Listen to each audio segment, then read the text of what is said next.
Hi. Let's talk about the economy.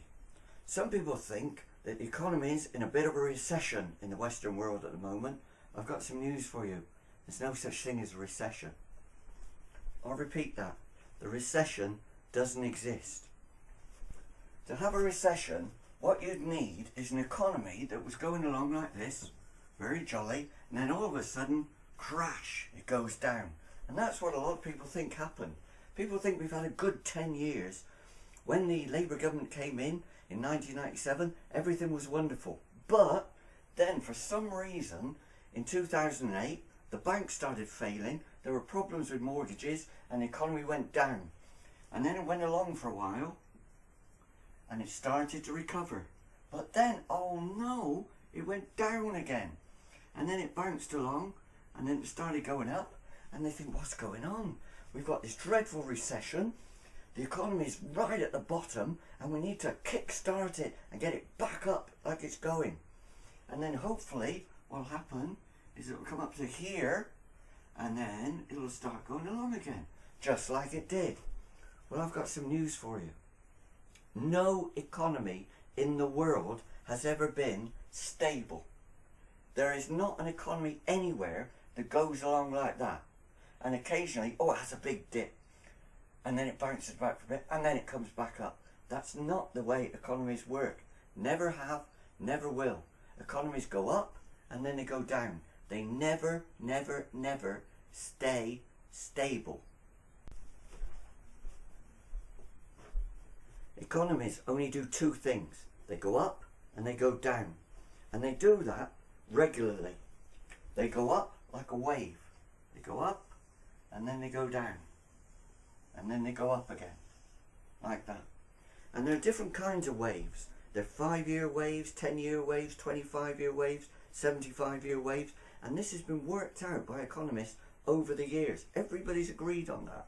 There is no such thing as a dip followed by going back to normality. There is no normality. It goes up and goes down. So what actually happened was, in 1997, when the Labour government came in, we were on the crest of a wave. We were going up and the economy was doing really well. We didn't notice the fact it was faltering a little until we got to about here, and that's when the banks started collapsing, and then things really went downhill, and we're bumping along the bottom a little bit. But look at the way things go. We're going to go back out of it. But here's the problem. The politicians didn't tell you that. They were quite happy to let you believe that because the economy was high, that was all thanks to them. They were taking all the praise. When it came down here, they're saying, well, that's just a recession, which means that's not their fault. This is all thanks to them. This is nothing to do with them at all. That's what they want you to believe.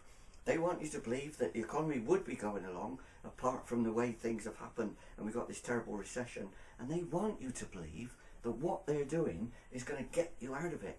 But no, the economy is going to get out of it anyway. All we have to do is sit tight for a few years, wait for things to start going again, wait for people to get confidence back, wait for people to want to invest, and then the economy will slowly pull out of it.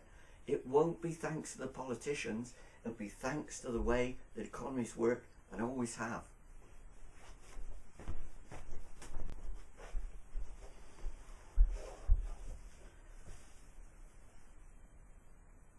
Sometimes people say that the economy is like a great big ocean liner that's going along through the waves.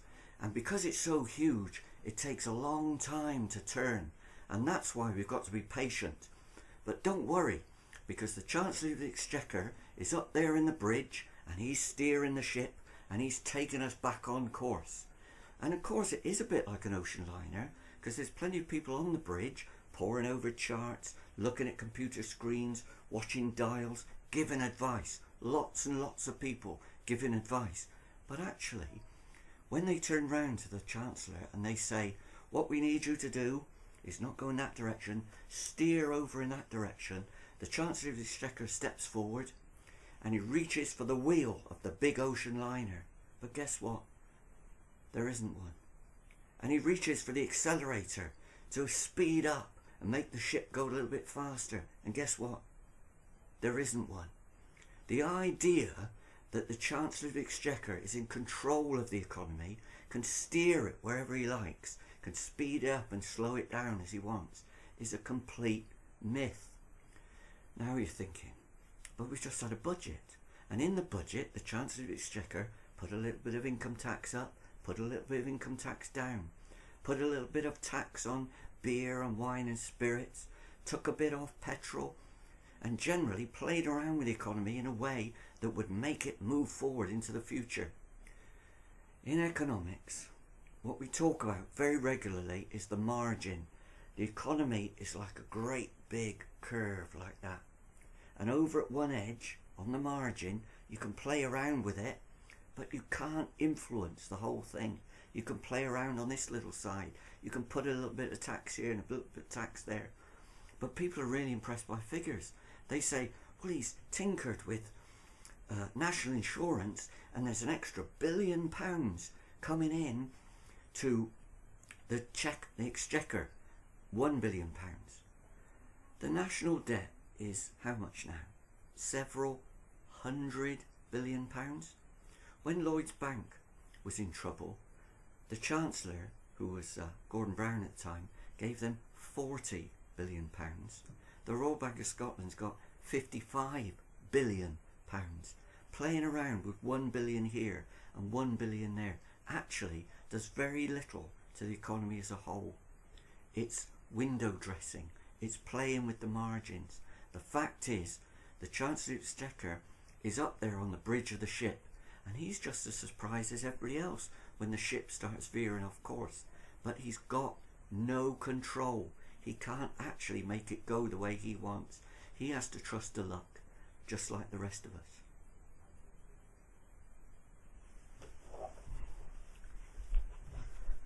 In Great Britain, we've got a population of 66 million people. That includes young people, old people, all sorts. The number of people who are actually working and contributing to the economy is about 26, 27 million people. That's that many people. So the fact that the economy moves up and then it goes down is a result of all the decisions that all those people are making about the jobs they do, about the businesses they start, about the things they invent, about the things they want to buy, what they spend their money on, whether they save their money. All those decisions contribute to those movements in the economy. And anything that the government does affects a small number of those people, not everybody. And I'll give you one example. What we're told at the moment is that unemployment is rising. And unemployment's gone up now, and it's nearly 20%. Especially for young people, people under the age of 21, unemployment for them is very high. But hang on, if that means people under 21 have got a very good chance of being unemployed, that means that people over the age of 21 are a bit more secure in their employment. And that's true. And it also means that in certain parts of the country, people are being made redundant, being laid off. Other people are working just as much as they ever did. There might be some people here worried about redundancy. Other people over here totally secure in their jobs. And so the economy as a whole includes all those different types of people. There are people who can't afford to go out and buy a house at the moment. There are people who are sitting in houses that are worth a fortune, but they can't sell it. People are in all different kinds of situations. And that's the economy as a whole. Any one thing that the Chancellor of the Exchequer does is not going to affect all those people. Any exhortations that he makes, any demand that he makes of people is not going to affect everybody in the economy.